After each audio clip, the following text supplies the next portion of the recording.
So currently we are in La Habra right now. We are currently working on a house that is down 10 inches. 17 piers on the outside of the home on the left, the front, left side of the house, and the backyard.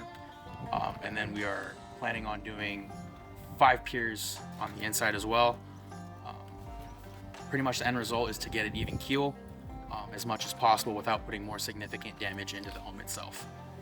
All the pipes going down perfectly. We're getting some pretty good depth on it. We are getting extremely good pressures, more than we should, but it's probably preferred to do a little bit more than what is given. With the pressures, the PSI is given on the plans. It is a certain amount, or it's the foot-pounds given. We always like to go a little bit above and beyond, because it's always better to put in a little bit extra PSI just in case. So when we do lift the piers aren't sinking. The piers aren't sinking because we didn't reach enough PSI. We are finishing off currently the last 3 on the outside by the front door. After this, we are going to cut concrete on the inside, break the concrete out, dig holes, and then proceed to continue installing piers on the inside of the home.